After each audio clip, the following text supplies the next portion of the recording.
அதனால் இந்த தேவசாய நிகழ்ச்சியை பார்த்து கொண்டிருக்கக்கூடிய ஆன்மாக்களுக்கு ஒன்றான மெய் தேவனாகிய பிதாவாகிய சர்வேஸ்வரன் அவர் அனுப்பி இயேசு கிறிஸ்துவை தன் நெஞ்சிலே குடியிருக்க செய்து ஆன்மா செழிப்போடு வளமோடு திருப்தியோடு வாழ்ந்து கொண்டிருக்கக்கூடிய ஆத்மாக்களுக்கு அன்பான வணக்கங்களும் வாழ்த்துகளும். இப்போ 6வது சக்கரத்தை நம்ம என்ன செஞ்சுட்டு இருக்கிறோம்? ஞானக்கண், அகக்கண், நெற்றிக்கண். இந்த கண் திறக்கப்பட்டு சொன்னால் எது நிலையானது, எது நிலையற்றது, எது நித்தியமானது, எது அநித்தியமானது, எதோடு இருக்கணும், எதோடு இருக்கக்கூடாது, எது வேணும், எது நமக்கு வேண்டாங்கிறத நமக்கு அறிவுறுத்தக்கூடிய ஞானம் எதுன்னு சொன்னால் இந்த புருவமூர்த்தி ஓப்பன் ஆகும். அதான் சொல்ல இதெல்லாம் ஓப்பன் ஆகணும்னு சொன்னால் ஆன்மா என்ன செய்யணும்? இந்து சகோதரர்களுக்கு சொல்கிற ஆன்மா என்ன செய்யணும்? உயிர்த்தலை போய் தண்ணி விடுங்களேன். ஆன்மா உயிர் பெற வேண்டும். ஆன்மா உயிர் பெற வேண்டும் என்று சொன்னால் இதை உயிர்ப்பிக்கக்கூடிய சக்தி யாருக்கு இருக்குன்னு சொன்னால் எதுக்கு இருக்குன்னு சொன்னால் இயேசுவினுடைய மாசற்ற இளையரப்பட்ட ரத்தத்துக்கு இருக்கிறது. அந்த ரத்தத்தை நீங்கள் பயன்படுத்த ஆரம்பிக்கணும். நமக்கு மதம் முக்கியம் இல்லை. கடவுள் ஒன்று படைச்சவர் நமக்கு ஒரு இதை நெஞ்சிருக்கிறாரோ ஏற்பாடு பண்ணி நெஞ்சிருக்கிறாரு, வச்சிருக்கிறார். கைகளா ஒரு வழியிலே சொல்லுங்களேன். அதனால் இதை இப்போ 7வது சக்கரத்துக்கு நம்ம போகிறோம். சின்ன பிள்ளைகள் பார்த்து பிறந்த குழந்தைகள் பார்த்தீங்கன்னா அந்த குழந்தை உச்சந்தலையில் என்ன செய்யும்? முதுக்கு என்ன செய்யும்? பீட் பிளான்னு சொல்கிறாங்க என்று. உச்சந்தலை தேவலோக வாசல். இந்த வாசல் என்ன செய்யணும் அப்படின்னு சொன்னால் திறக்கும். எப்போ திறக்கும்? இந்த இதை கடந்து மௌன நிலை, பரவச நிலை. மௌன நிலையில், பரவச நிலையில் நம்ம இருக்கும்போது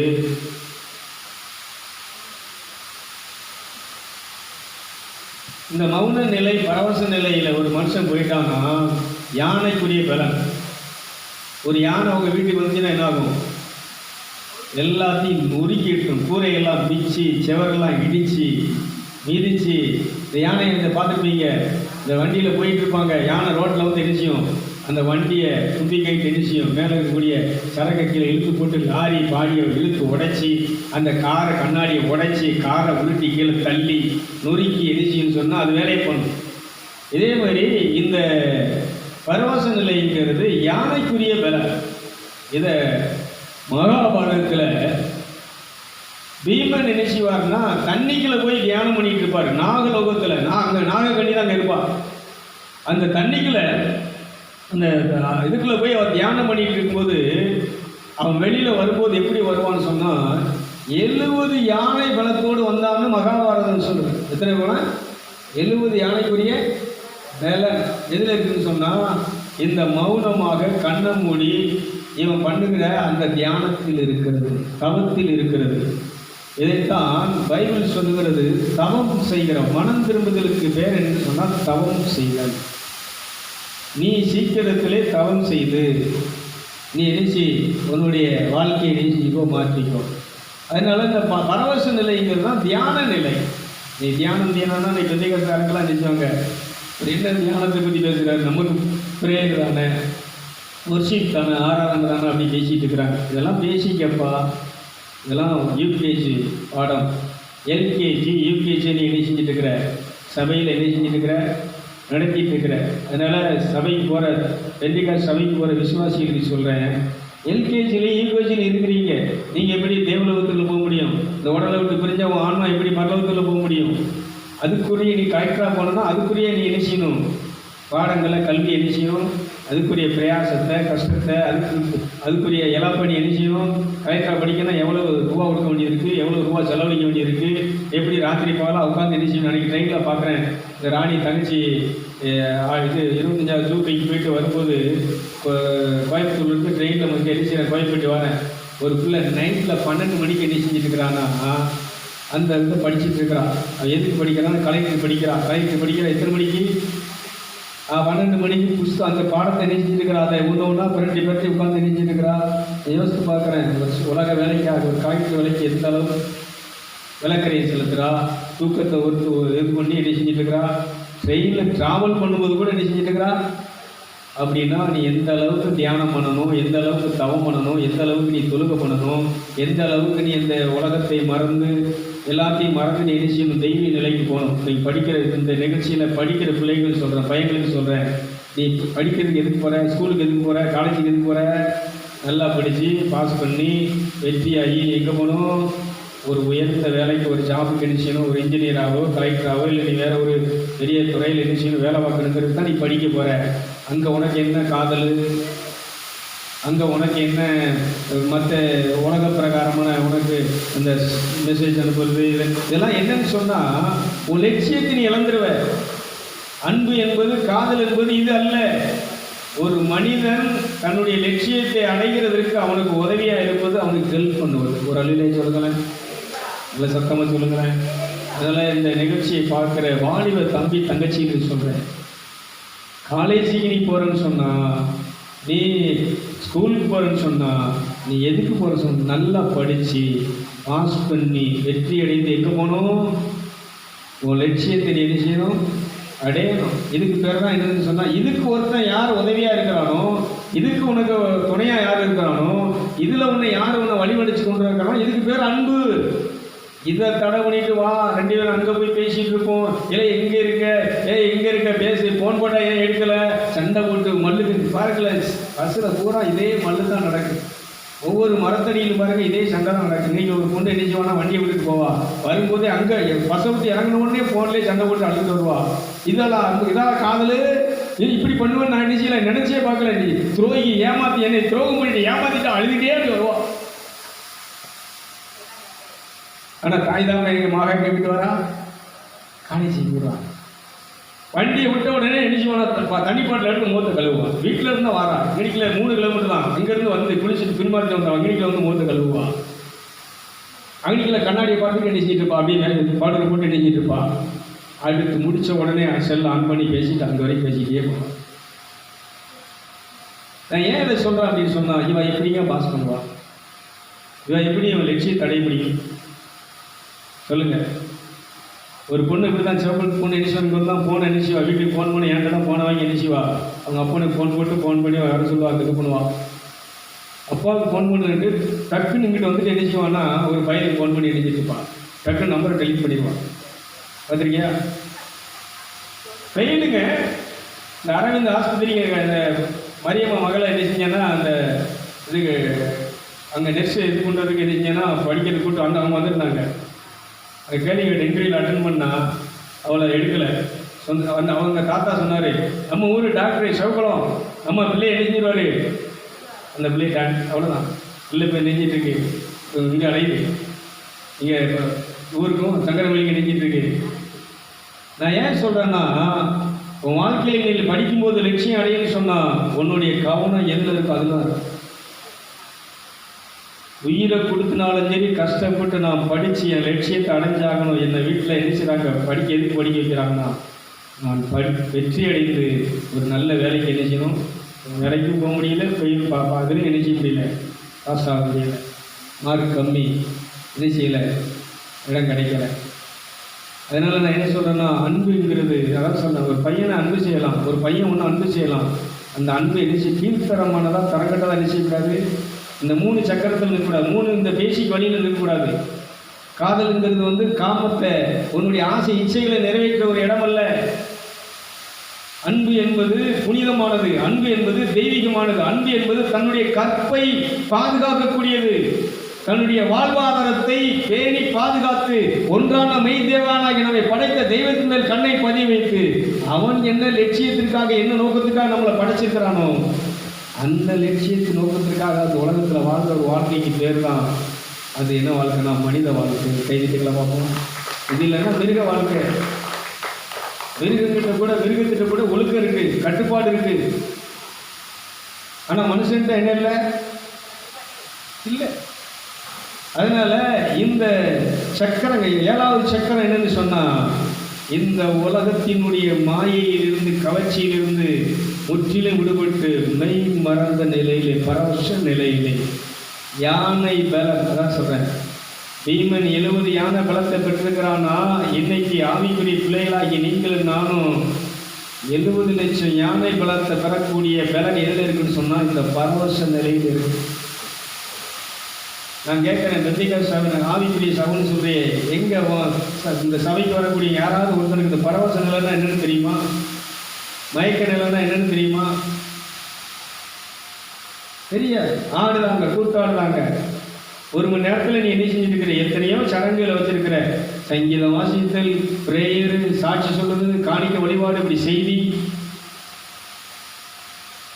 இப்படி எல்லாத்தையும் வச்சுட்டு 1 மணி நேரத்தில் 1.5 மணி நேரத்தில் நெஞ்சிருந்த சபை ஆராதனை முடிச்சிருந்த எப்படி அவன் பரவச நிலையில போவான்? அதனால 7வது நிலை ஒரு உன்னதமான நிலை, இறைவனோடு கலந்த நிலை. அப்போ பஞ்சும் நெருப்பும் பற்றி கொண்டு பற்றி எரிகிற மாதிரி இறைவனுடைய அன்பில் பற்றி எரிகிறதுல தான் அந்த 7வது படி, 7வது நிலை. இது போனால் என்ன செய்யணும்? இதான் நீங்கள் எல்லாரும் கேட்கறது. இதைத்தான் சங்கீதக்காரர் சொல்லுவார். 50வது சங்கீதம் 14வது வசனத்தையும் 23வது வசனத்தையும் வாசித்தீங்கன்னா, பரவச நிலை அங்கே தேவனோடு செலுத்துகின்ற பலி, ஸ்தோத்திர பலியை பற்றி பேசுவார். வாசிக்க பார்ப்போம். சங்கீதம் 50 14வது வசனத்தையும், உன் தேவனுக்கு ஸ்தோத்திர பலியிட்டு உன்னதமானவருக்கு பொருத்தனை செலுத்தி இழந்துரு, இந்த உடலை இழந்துரு, உயிரை இழந்துரு. உனக்காக நான் இழக்கத்தான் இந்த உடலை இழக்கிறேன்பா. இந்த உடல் உனக்கு சொந்தம், இது உன் கோயில், உன் ஆலயம். என்ன செய்யணும்? 23வது வசனத்தை வாசி பார்ப்போம். பார்த்திபன் அவனுக்கு அதில் அனுப்பியிருந்தான் சங்கீதத்தில், ஸ்தோத்திர பலியிடுகிறவன் என்னை மகிமைப்படுத்துகிறான், தன் வழியை செவ்வாய்ப்படுத்துகிறவனுக்கு தேவனுடைய ரட்சிப்பை வெளிப்படுத்த. நல்லா கவனிச்சு, ஸ்தோத்திர பலி. மலையாளத்தில் ஸ்தோத்திரம் என்ன யாகம், பலி, தூபம். இது நம்ம புனிதர்கள், பரிசுத்தவான்கள், ரிஷிகள், மகான்கள் எடுத்துக்கிட்டிங்கன்னா நல்ல பலிபீடங்களை கட்டி யாகங்களை வளர்ப்பாங்க. தீயை மூட்டி யாகங்களை வளர்த்து நினைச்சுவாங்கன்னா அந்த தெய்வீக அஸ்திரங்களை, சக்திகளை, பிரம்மாஸ்திரம், இந்துக்களுக்கு சொல்கிறேன், ஏன்னா இந்து சகோதரர்கள் இந்த நிகழ்ச்சியை பார்த்துட்டு இருக்கிறீங்க. பிரம்மாஸ்திரம், நாகாஸ்திரம், மற்ற சக்தி வாய்ந்த அஸ்திரங்கள் எல்லாம் அவங்க எப்படி பெற்றாங்கன்னா, இந்த மாதிரி கோயிலுக்கு போயிட்டு சாமி கும்பிட்டு சாமி அடிக்கிட்டு எப்படி வெளிப்படையான இப்படி இதெல்லாம் ஒரு அதான் சொல்ல பேசி, இதை நான் தப்புன்னு சொல்ல வரல. இது ஒரு ஆரம்ப நிலை, தொடக்க நிலை, எல்கேஜி, யூகேஜி. நீ அடுத்து ஆன்மீகத்தினுடைய வளர்ச்சி நிலைக்கு போகணும்னு சொன்னால் இதை தாண்டி நீ என்ன செய்யணும்? இந்த மாதிரி உட்கார்ந்து என்ன செய்யணும்? யாகம் வளர்க்கணும், பலி என்ன செய்யணும்? தூவம் போல என்ன செய்யணும்? கொழுந்துட்டு வரையணும். பாக்கி முதல்ல வாசிப்பா பார்ப்போம். நல்லா கவனிச்சுக்கோங்க. துக்கப்படுகிற உள்ளமே, நொறுங்கிய உள்ளமே ஆண்டவருக்கு பிரியமாக. நல்லா கவனிச்சுட்டீங்களா? நொறுங்குண்ட பலி, நொறுங்கிய உள்ளம். எதுல ஆண்டவர் பிரியப்படுறாரு? எதை அவர் விரும்பி ஏற்கிறார்? நீ கையை தட்டி பாடுபாடுல அல்லையிலே சொன்னதுல நம்ம இன்னைக்கு சபாநாயகர் கூட சொல்லுவாரு, நான் சர்ச்சைக்கு போறேன்னா 1000 ஸ்தோத்திர பலிகளை சொல்லிட்டு தான் அந்த சர்ச்சை விட்டு என்ன செய்வேன்? உதட்டில சொல்லுறீரு. ஐயா, சபாநாயகர் சொல்றது தப்பு கிடையாது. உதட்டில் இணைஞ்சிருக்கிறாரு. ஒன்றான கடவுளை ஆவியானவரே உண்மை ஸ்தோத்தரிக்கிறேன், இயேசுவே நான் உண்மை ஸ்தோத்தரிக்கிறேன், உன்னை உள்ளங்கையிலே வரைந்திருக்கிறேன் என்று சொல்லுகிறவரே உண்மை நான் என்ன செய்கிறேன்? ஸ்தோத்தரிக்கிறேன். எனக்கு முன்னும் பின்னும் என்னை வேலையாக அரவணைத்து பாதுகாக்கிறவரே உனக்கு என்ன செய்கிறேன்? இது 1000 ஸ்தோத்திர பலி ஒரு புக்கை போட்டு வச்சிருக்கிறாங்க. இந்த 1ஆம் கிளாஸ் அவசரம் வாய்ப்பாடு எல்கேஜி பாடம். அதனால சபாநாயகர் கூட நீங்க எங்கே தான் இருக்கிறீர்னா எல்கேஜி யூகேஜில தான் இருக்கிறீரு. ஸ்தோத்திர பலிங்கும் போது என்னன்னு சொன்னா, அந்த பலி செலுத்தும் போது தேவலோகத்தை அதிர பண்ணும், விண்ணுலகமே அதிரும், விண்ணுலகம் திறக்கும். விண்ணுலகத்தில் இருக்கக்கூடிய அந்த பிதா, குமாரன், பரிசுத்தாவி திரியேக தேவன் இந்த பலிக்கு அவர்கள் இறங்கி வருவார்கள். கைதிட்டுங்களா பார்ப்போம். தம்பி மறுபடியும் வாசி பார்ப்போம். நொறுங்கிய துக்கப்படுகிற உள்ளமே ஆண்டவருக்கு பிரியமான பலி. மனஸ்தாபத்தினாலே நொறுங்கி தாழ்ச்சியுள்ள இருதயத்திலே புறக்கணிக்க மாட்டீரேன்னு சொல்லி நொறுங்கிய உள்ளத்தோடு. அதான் கடவுளுடைய சமூகத்துக்கு எப்படி போகணுங்கிறத சங்கீதக்காரர் சொல்றாரு. 1992ஆம் வருஷத்தில் உள்ள மொழிபெயர்ப்பில். அதனால நீங்க இந்த பைபிள்லாம் பார்த்தா இருக்காது. சிஎஸ்ஐ பைபிளையோ ஆர்சி பைபிளில் இன்னும் கொஞ்சம் இருக்கும். நொறுங்குண்டதும் நறுங்குண்டதுமான அது கீழே போட்டு பாருங்க, கார்த்தி வாசி பார்ப்போம். இறைவா, உமக்கு செலுத்த வேண்டிய பலி நொறுங்கிய உள்ளம். ஆசிப்பை உள்ள கொஞ்சம் அதில் நீ கவனிச்சுக்கணும். அதனால இந்த நொறுங்கிய உள்ளம் இது இன்னைக்கு சர்ச்சையில் நடக்கா? சொல்லுங்க. நம்ம கோயிலுக்கு போகிறவங்க கோயிலில் இது நடக்கா? திருவிழாவில் நடக்கா? நீர்த்தலங்கள் நடக்கா? பாத யாத்திரை போகிறவங்க நடக்கா? ஹலோ, எதை குறை அதான் சொல்ல, அதெல்லாம் பேசிக் எல்கேஜி யூகேஜி. இப்போ நம்ம அடுத்த நிலைக்கு, ஒரு உயர்ந்த நிலைக்கு போகணும்னு சொன்னால் ஸ்தோத்திரம் என்னும் யாகம், ஸ்தோத்திரம் என்னும் பலி நொறுங்கிய உள்ளத்தோடு இருதயத்திலிருந்து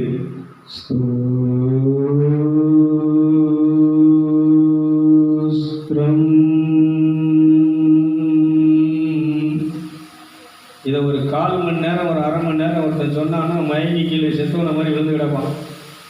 இந்த பலிக்கு என்ன இருக்கு? அவ்வளவு. அப்படியே எல்லாரும் நேரம் உட்காருங்க, கண்ணை மூடி ஒரு சில நிமிடம் இந்த பலி அப்படி சொல்லுது. ஏன்னா அந்த நிகழ்ச்சியை பார்க்குறவங்களுக்கு இந்த பலியினுடைய தன்மை தெரியும். தேவலோகம் இறங்கி வரும், தேவலோகத்தின் வாசல் திறக்கும். மனம் திரும்பி இயேசு ரத்தத்தால் கழுவப்பட்ட ஒரு ஆன்மா, நீதிமானாக்கப்பட்ட ஒரு ஆன்மா, இந்த சக்கரம், இந்த 7 சக்கரம் எப்போ, இந்த மூலாதார சக்கரங்கள் எப்போ ஓப்பன் ஆகும்னு சொன்னால், குண்டலினி எப்போ எழும்புன்னு சொன்னால், இந்த 7 வாசலை எப்போ திறக்கும்னு சொன்னால், திறக்கக்கூடிய சக்தி இந்த ஸ்தோத்திர பலிக்கு இருக்கிறது. இந்த ஸ்தோத்திரம் என்னும் யாகம், மலையாள யாகத்துக்கு இருக்கிறது. அதனால் இப்படி கண்ண மூடி உட்காருங்க. அப்படியே உட்கார்ந்து என்ன செய்யுங்க, அப்படியே கரங்களை விரிச்சு அப்படியே மூச்சை நல்ல உள்ள இழுத்து, நல்ல மூச்சை இழுத்துக்கோங்க.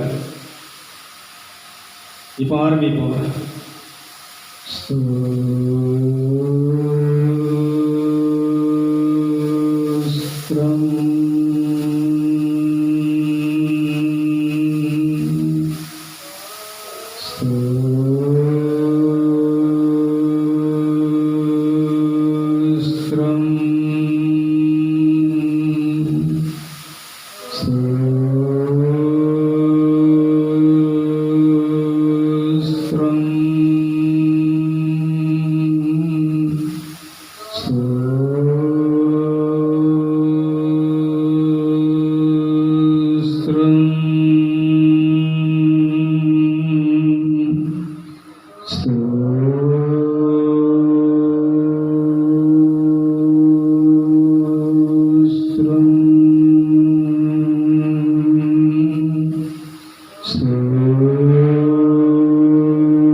அப்படியே பலியிட ஆரம்பிங்க.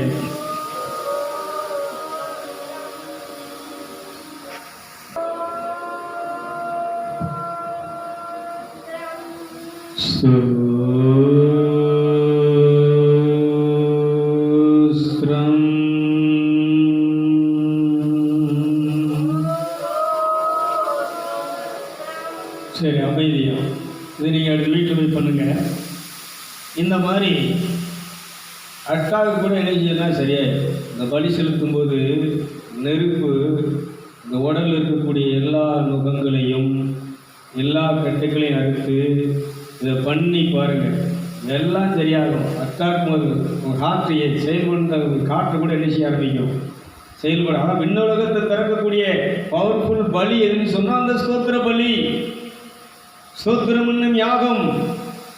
அதனால இந்த பலிபீடத்துல இந்து சகோதரர்கள் என்ன செய்வாங்கன்னா, அந்த ரிஷிகள், அந்த மகான்கள் என்ன செய்வாங்கன்னா, அதில் அந்த எண்ணெயை நெய்யை விட்டு என்ன செய்வாங்கன்னா, அந்த மந்திரத்தை ஓதி என்ன செஞ்சுட்டு இருப்பாங்க, அதில் அந்த எண்ணெய் என்ன செஞ்சுட்டு இருப்பாங்க, நெய்யை என்ன செஞ்சுட்டு இருப்பாங்க, அந்த படியில் வார்த்துட்டே இருப்பாங்க. மத எரிஞ்சிட்டே இருக்கும். எரிய எரிய தேவலோகத்தினுடைய பிரம்மாஸ்திரங்கள், சக்தி அஸ்திரங்கள், தெய்வீகத்தினுடைய எல்லா சக்தி என்ன செய்யணும் அந்த இடத்துல இறங்கி வரும்.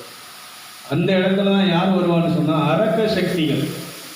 இவங்களை அழிக்கிறதுக்கு, இந்த பலியை மேலே எழும்ப விடாதபடிக்கு, இந்த பலியை தடுத்து நிறுத்துறதற்கு, இவங்க தேவலோகத்தோடு தொடர்பு கொள்ளாதபடிக்கு மாகி யாகின்னு சொல்லி 2 அரக்க சக்திகளை என்ன செய்கிறாங்கன்னா, அந்த ரிஷிகள் பலி செலுத்தக்கூடிய இடத்துல வந்து என்ன செய்வாங்க, மேலே இருந்து இதை கரைப்படுத்துறதுக்கு, தீட்டுப்படுத்துறதுக்கு என்ன செய்வாங்க, மேலே இருந்து செத்த பிணங்களை, ரத்தத்தை கழிவுகளை என்ன செய்வாங்கன்னா மேலேருந்து என்ன செய்வாங்க, இது பண்ணுவாங்க. அப்போ தான் துர்வாச முனிவர் என்ன செய்வார்னா, ஸ்ரீராமரை அரண்மனையில் போய் என்ன செய்வார், கூட்டிகிட்டு போவார்.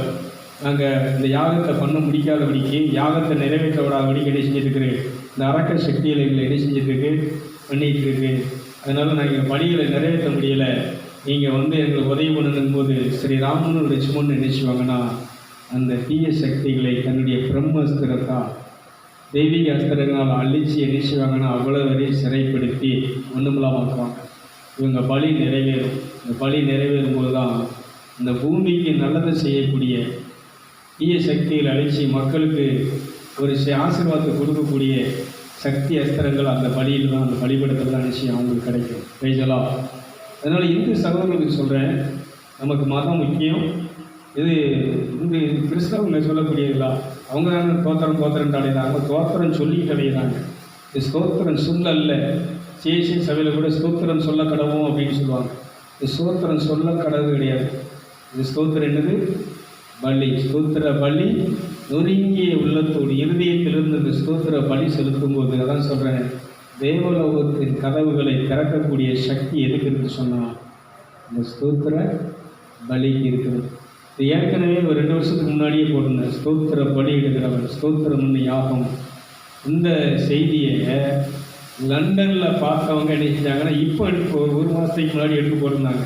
என்னடா இது நம்ம முன்னாடி போட்டதெல்லாம் திருநெல்வேலியில் ஜேடிகே இதில் டிவி ப்ரோக்ராம் பண்ணும்போது அங்கே திருநெல்வேலியில் அந்த இதில் அவங்க இதில் நம்ம பேசின ப்ரோக்ராம்லாம் அது இன்றைக்கி என்ன செஞ்சுருக்கிறாங்களே, இது பண்ணியிருக்காங்க. இன்றைக்கி அவங்க பார்த்துருக்காங்க. இப்போ நம்ம ஃபேஸ்புக்லேயும் யூடியூப்பில் இந்த நிகழ்ச்சியை பார்க்குறவங்களுக்கு ஒரு நல்ல விட ஞாபகம் வந்துச்சு. இப்போ நெட்டு ரொம்ப கட் ஆகுது. போன வாரம் ஃபுல்லாக எனக்கு ப்ரோக்ராம் ஏற்ற முடியலை. அதாவது இங்கே உள்ள யூடியூப்லேயும் ஃபேஸ்புக்கில் ஏற்ற முடியுது, குரூப்பில் பண்ண முடியலை. நெட்டு என்ன செய்யலை, ஏறராகி ஏறலை. அதனால் இந்த நிகழ்ச்சியை பார்க்கக்கூடிய அன்பு நெஞ்சங்களுக்கு யூடியூப்பில் ஜேஎம் ராஜன் அடிச்சிங்கன்னா அந்த ப்ரோக்ராம், எல்லா ப்ரோக்ராமும் யூடியூப்பில் முதல்ல ஏற்றி யூடியூப்பில் இருந்தால் உங்களுக்கு ஃபேஸ்புக் அடிச்சு குரூப்புக்கு அனுப்புவேன். அதனால் அதில் ஜேஎம் ராஜ், இதில் உங்களுக்கே தெரியும் ஜேஎம் ராஜ் என்னுடைய நேம் இருக்கிறது. இதை நீங்கள் யூடியூப்பில் அடிச்சிங்கன்னா என் ப்ரோக்ராம் ஃபுல்லாக வரும். 700 ப்ரோக்ராம் இருக்குது. ஆன்மீக ரீதியான ப்ரோக்ராமாக இலவசமாக பார்த்துக்கலாம். இதை பண்ணும்போது இவர் பிரதர் கில்லர் பாஸ்கர் தான் அதை ஓப்பன் பண்ணி கொடுத்தாரு. அப்போ கேட்டார், காசு இதில் வருமானம் வர்றதுக்காக நீங்கள் பண்ணுறீங்களா, இல்லை உங்கள் ப்ரோக்ராமை இலவசமாக மக்கள் பார்க்குறதுக்காக பண்ணுறீங்களான்னு சொன்னேன். சுவிசேஷம் என்பது இலவசமாக, நான் பெற்ற வரங்கள், இந்த சுவிசேஷம் என்பது இலவசமாக அறிவிக்கக்கூடியது. அதனால் இது இலவசமாக டவுன்லோடு பண்ணி அவங்க என்ன செஞ்சுக்கலாம். இதுக்கு காசு அவங்க என்ன செய்ய வேண்டியதில்லை, கொடுக்க வேண்டியதில்லை, நமக்கு செலுத்த வேண்டியதில்லை. இலவசமாக பார்க்கும்படின்னு இது பண்ணியிருந்ததுனால இந்த ப்ரோக்ராம் நீங்கள் இலவசமாகவே டவுன்லோட் பண்ணி நினைஞ்சிக்கலாம், பார்த்துக்கலாம். அருமையான ஆன்மீக ரீதியான ப்ரோக்ராம் மட்டும்தான் இருக்கும், மத ரீதியான எதுவுமே இருக்காது. அதனால் நீங்கள் யூடியூப்பில் தயவு செஞ்சு இந்த நிகழ்ச்சியை பார்க்க குரூப்பில் இருக்கக்கூடியவங்க, நீங்கள் ஒவ்வொரு நாளும் ப்ரோக்ராம் வரல எரராக இருக்குன்னு சொன்னால் நீங்கள் யூடியூப்பில் நினைஞ்சிக்கலாம், பார்க்க நினச்சா பார்த்துக்கலாம். இன்னும் ஒரு சில குரூப்பில் எனக்கு சொல்லியிருந்தீங்க, உங்கள் இது வந்து எங்களுக்கு கொஞ்சம் ரொம்ப காடாக இருக்குது, அதனால் எங்கள் இதில் நீங்கள் பண்ண வேண்டாம். நான் குரூப்பில் எதிர்க்காக போட்டு விடுவேன், மொத்தத்தில் தான் போட்டு விடுவேன். நீங்கள் அதை நிச்சயம் வேணால் கட் பண்ணிக்கோங்க. இன்றைக்கி 99% வரவேற்கிறோம், இந்த ப்ரோக்ராம் எங்களுக்கு அனுப்புங்கன்னு என்ன செஞ்சுட்டு மெசேஜ் போட்டுருக்கு. 1-2 பேர் நினைச்சிருங்க, அது உங்களுக்கு மதவாதிகளாக இருக்கும். மதவாதிகளுக்கு ஒத்து வராது. நான் சொல்கிறேன், மதவாதிகள் தயவு செஞ்சு இதை என்ன செஞ்சுருக்கீங்கன்னா இதிலேருந்து நீங்கள் வெளியில் போயிருங்க.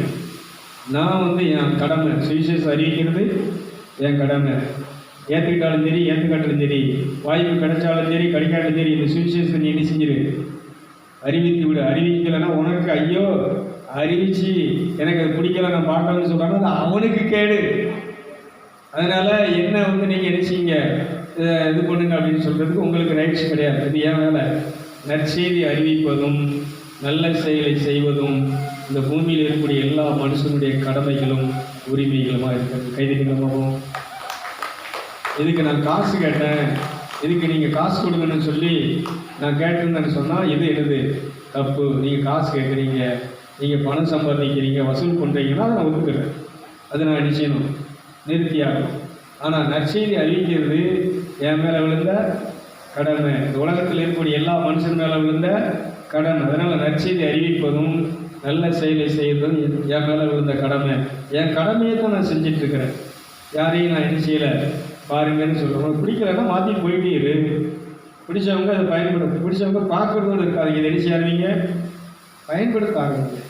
இப்படி உட்காந்து என்ன பேச ஆரம்பிங்க, கடவுளை அழைக்க ஆரம்பிங்க. நான் என்ன செய்ய, என்ன கூப்பிடுங்கன்னு நான் சொல்லலை, யாரை கூப்பிட சொல்கிறேன், என்னை படைச்சவரை கடவுளை தான் என்ன செய்ய சொல்கிறேன், கூப்பிட சொல்கிறேன். அந்த வழியிலே சொல்லுறேன்.